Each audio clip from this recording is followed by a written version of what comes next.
शुरू अल्लाह का नाम लेकर जो बड़ा मेहरबान निहायत रहम वाला है। नून, कलम की और जो कुछ लिखने वाले लिखते हैं उसकी कसम कि ऐ पैगंबर सल्लल्लाहु अलैहि वसल्लम, तुम अपने परवरदिगार के फजल से दीवाने नहीं हो और बेशक तुम्हारे लिए बेइंतहा अजर है और यकीनन तुम अखलाक के आला मर्तबे पर हो। सो अनकरीब तुम भी देख लोगे और ये काफिर भी देख लेंगे कि तुम में से कौन दीवाना है। तहकीक तुम्हारा परवरदिगार उसको भी खूब जानता है जो उसके रास्ते से भटक गया और उनको भी खूब जानता है जो सीधे रास्ते पर चल रहे हैं। तो तुम झुटलाने वालों का कहा न मानना। ये लोग चाहते हैं कि तुम नरमी इख्तियार करो तो ये भी नर्म हो जाएं और किसी ऐसे शख्स के कहे में ना आ जाना जो बहुत कस्में खाने वाला है, जलील है, शरारत से इशारे करने वाला, लगाई बुझाई करने वाला, माल देने में बड़ा बखील, हद से बढ़ा हुआ बदकार, सख्त खू और इसके अलावा बदजात है।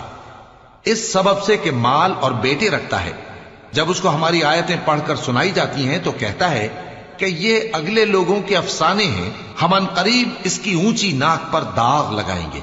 हमने इन लोगों की उसी तरह आजमाइश की है जिस तरह बाग वालों की आजमाइश की थी, जब उन्होंने कस्में खा खा कर कहा कि सुबह होते होते हम उसका मेवा तोड़ लेंगे और इंशाअल्लाह ना कहा।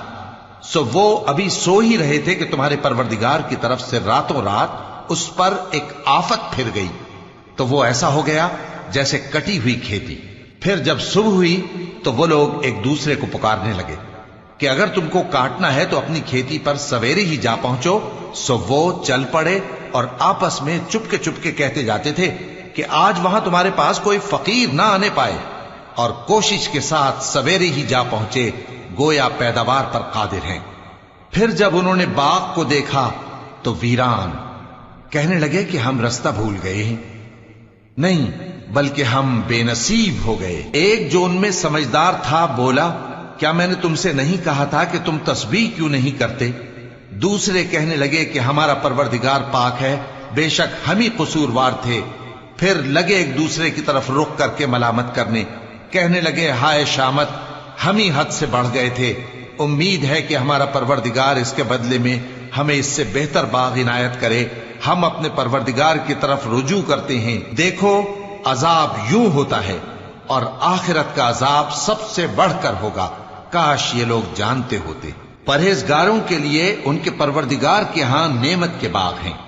क्या हम फर्माबरदारों को नाफरमानों की तरह नेमतों से महरूम कर देंगे? तुम्हें क्या हो गया है? कैसी तजवीजें करते हो? क्या तुम्हारे पास कोई किताब है जिसमें यह बात पढ़ते हो कि जो चीज तुम पसंद करोगे वो तुमको जरूर मिलेगी? या तुमने हमसे कस्में ले रखी हैं जो क़यामत के दिन तक चली जाएंगी कि जो कुछ तुम तय कर लोगे वो तुम्हारा होगा? इनसे पूछो कि इनमें से कौन इसका जिम्मा लेता है। क्या इस कौल में इनके कुछ शरीक हैं?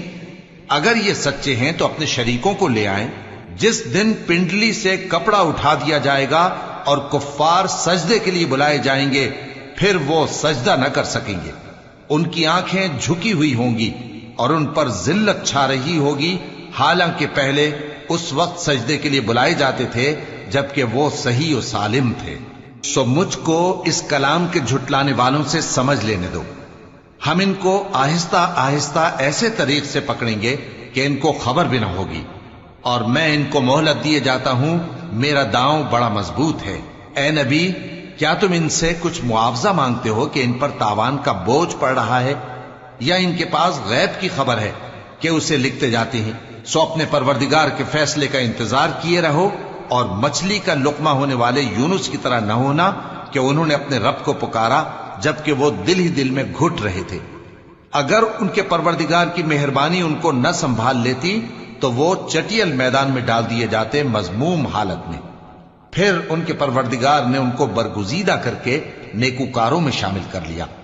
और काफिर जब ये नसीहत की किताब सुनते हैं तो यूं लगते हैं कि तुमको अपनी निगाहों से फिसला देंगे और कहते हैं कि ये तो दीवाना है। और लोगों, ये कुरान तमाम जहानों के लिए नसीहत है।